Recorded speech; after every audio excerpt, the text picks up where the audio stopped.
Meera Das show का अगला episode प्रस्तुत करने के पहले मैं ये श्रृंखलाएं अपने जीवन साथी डॉक्टर ईश्वर दास को समर्पित करती हूँ।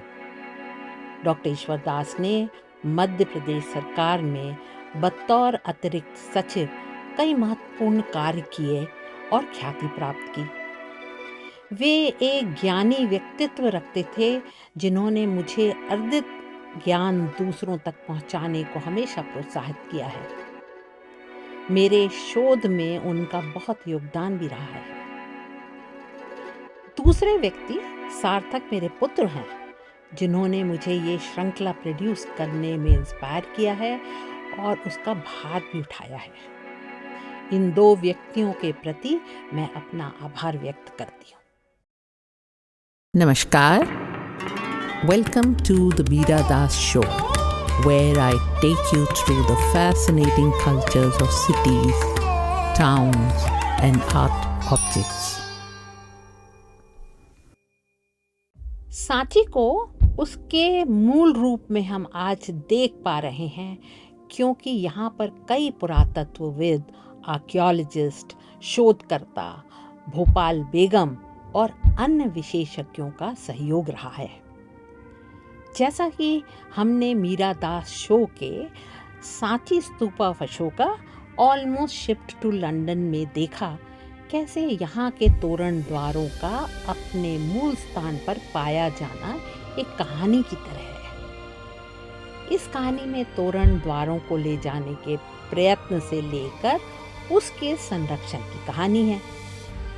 संरक्षण में कई कमियां होने के बावजूद भी ये हमारा सौभाग्य है कि हम सांची एक नियर कंप्लीट आर्कियोलॉजिकल साइट देख पा रहे हैं। सरल भाषा में कहें तो करीब करीब पूर्ण और सुरक्षित आर्कियोलॉजिकल साइट है। इसके संरक्षण में कई ज्ञानों को जन्म दिया और कई ज्ञानों का संगम भी किया, जैसे कि संस्कृत का ज्ञान, कला और शिलालेख को समझने के लिए।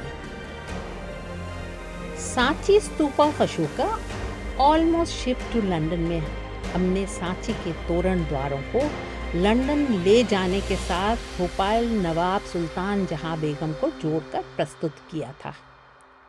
यह एक गलती थी और मैं इस गलती के लिए क्षमा चाहती हूँ। वह नवाब सुल्तान जहां बेगम न होकर सिकंदर जहां बेगम थी, जो 1847 में भोपाल की रीजेंट और 1860 में नवाब बनी टिल हर डेथ इन 1868। 1853 में हेनरी ड्यूरेंट के आग्रह पर वे सांची के तोरण द्वार ब्रिटिश मोनार्की को देने के लिए तैयार भी हो गई थी। शाहजहां बेगम, जो 1869 से 1901 तक भोपाल की शासक रहीं, उन्होंने हेनरी कोल को प्लास्टर कास्ट बनाने की अनुमति दी थी। अब हम अपनी नज़र दो और बुद्ध संघों की तरफ डालते हैं, जिनकी खोज सांची के आसपास हो रही थी। वे थे भारुत और अमरावती। सांची से विपरीत इन दोनों स्थानों से स्तूप के प्रदक्षिणा पथ की रेलिंग को अपने मूल स्थान से पूरी तरह से ले जाकर म्यूजियम में पहुंचाया गया, जहां वे आज देखे जा सकते हैं। इन दोनों स्थानों की कहानियां अंग्रेजों द्वारा हिंदुस्तान की प्राचीन सभ्यता की खोज की, एप्रिसिएशन की और उसे इंटेलेक्चुअली एंड फिजिकली ओन करने की अथवा अपना स्वामित्व एस्टैब्लिश करने की कहानी है। अकीरा शिमदा अपने लेख the great railing at Amaravati an architectural and chronological reconstruction, जो कि 2006 में प्रकाशित किया था, में लिखते हैं कि कॉलिन मैकेंजी 1797 में अमरावती पहुंचे थे और उन्होंने स्तूप की कलाकृतियों का वर्णन किया था। इस दौरान आंध्र प्रदेश में कृष्णा घाटी के किनारे स्थित अमरावती का स्तूप और उसकी कलाकृतियों को वहां के जमींदार राजा वेसावरेड्डी अपने नए मकान की ईंटों के लिए तोड़कर और बीच में गड्ढा करके एक हौज बना रहे थे। यह काम 1816 तक चलता रहा। 1817 में मैकेंजी ने अमरावती स्तूप का पुनः निरीक्षण किया और विस्तृत नाप करके नक्शे बनाए। 1845 में वॉल्टर इल्टन ने यहाँ से बहुत सी कलाकृतियां जमा की और उसे बचाने के लिए मद्रास भेज दी।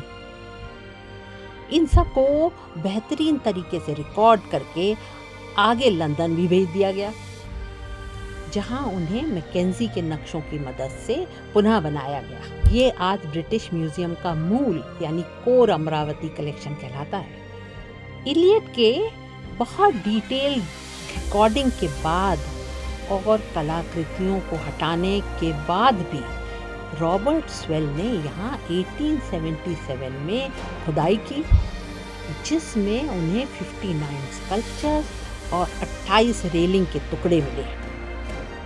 ये सब उन्होंने विस्तृत में रिकॉर्ड करके उन्हें वहीं दफना दिया ताकि कॉन्टेक्स्ट यानी संदर्भ बना रहे। जॉन गाय एक ख्याति प्राप्त शोधकर्ता और प्रकाशित लेखक हैं।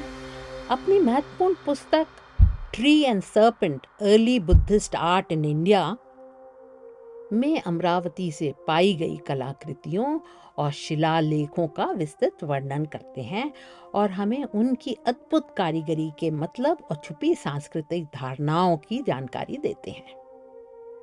यह पुस्तक बेहतरीन फोटो से भरपूर है, जिससे अमरावती की सुंदरता को समझने में मदद मिलती है और अपने देश के कारीगरों पर गर्व होता है।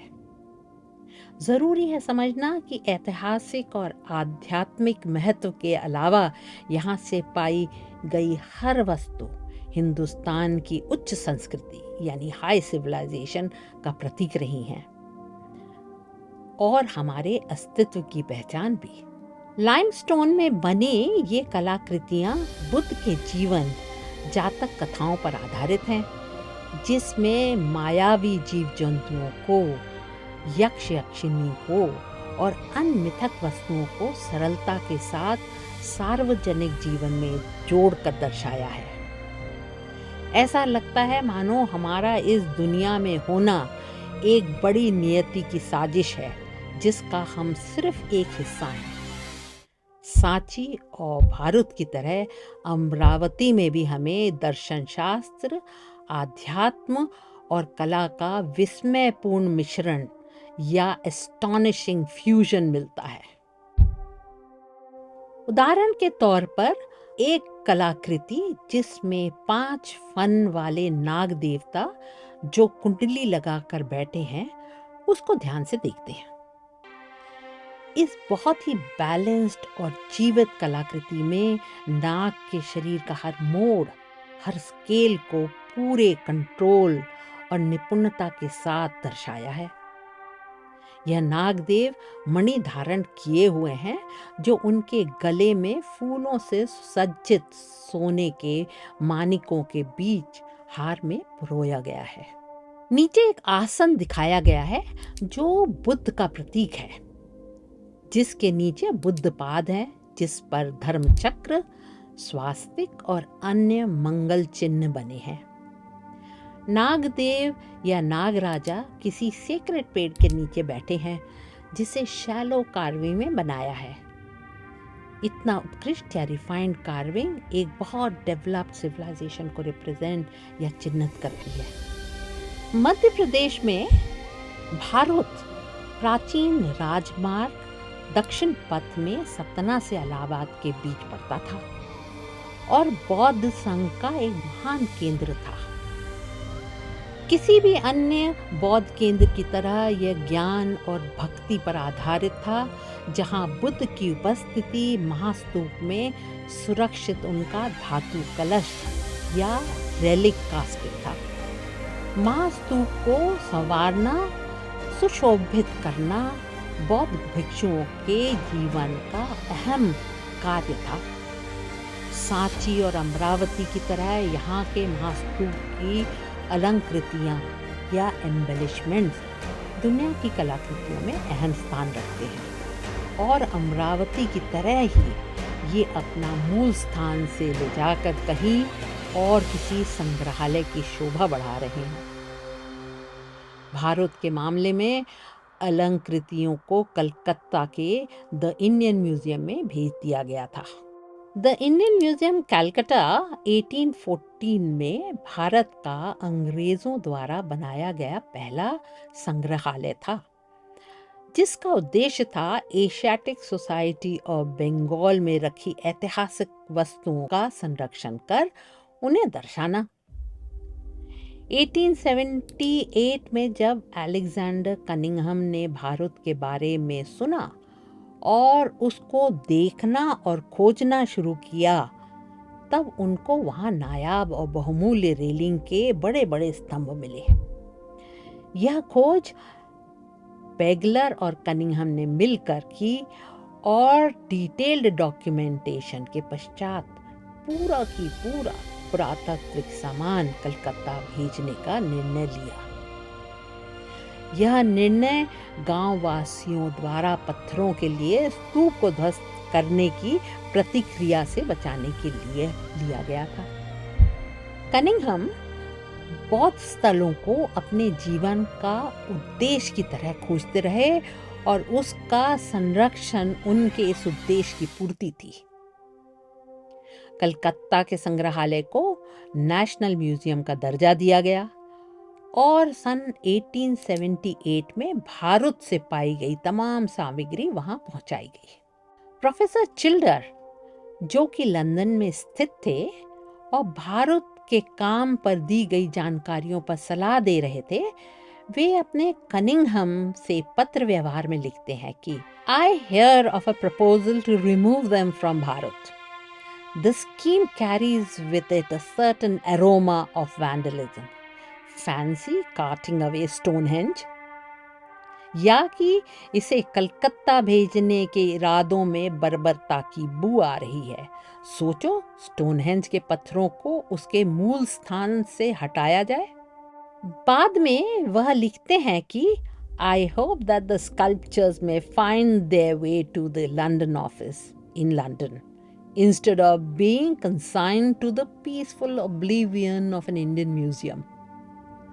काश इन सबको लंदन के ज्यादा जाने माने लंदन ऑफिस में रखा जाए, ना कि हिंदुस्तान के किसी अनजान संग्रहालय में।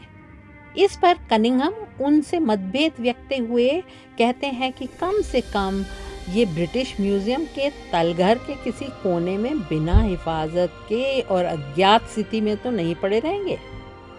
वे कहते हैं कि 10 साल पहले मैंने ब्रिटिश म्यूजियम के तलघर में हिंदुस्तान के 7 शिलालेखों को अनजान और अज्ञात स्थिति में पड़ा देखा था, और जब तक लंदन में कोई इंडियन म्यूजियम नहीं बन जाता, तब तक इंडियन म्यूजियम कलकत्ता में ही रहेंगे और श्रावस्ती की बौद्ध प्रतिमा से बेहतर स्थिति में रखे जाएंगे।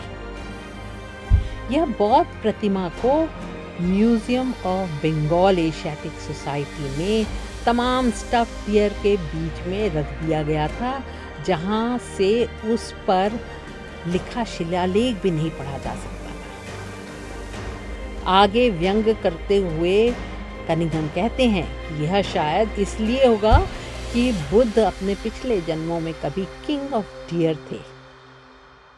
भारत की कलाकृतियों के कलाकार अमरावती और सांची के नहीं थे, फिर भी उतनी ही उत्कृष्टता थी उनके काम में। बुद्ध के जीवन पर दर्शाई गई गाथाएं और जातक कथाओं के इस पैनल में सुंदरता भी थी और भाव भी। मजेदार बात यह है कि इनमें जो दर्शाया है उसके नाम भी लिखे थे, जैसे कि जातक कथा का नाम, यक्षों के नाम, देवताओं के नाम वगैरह। यहाँ की कलाकृति में एक व्यंग है जो बहुत क्षेत्रीय है, जैसे कि एक कार्विंग है जिसमें यक्ष के दांतों को हाथी द्वारा निकालते दिखाया है। यहाँ पाई गई पुरातात्विक सामग्री को दूसरी जगह से पाए गए अवशेषों को समझने में मदद मिली, जिससे उस समय के सांस्कृतिक माहौल की समझ भी बढ़ी।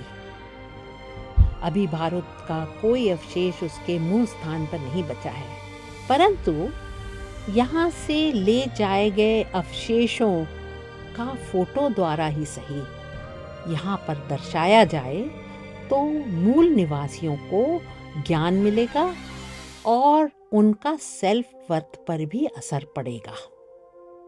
आप सबका यहाँ होना मेरे लिए महत्व रखता है। आने के लिए धन्यवाद। अगली कड़ी में फिर मिलेंगे।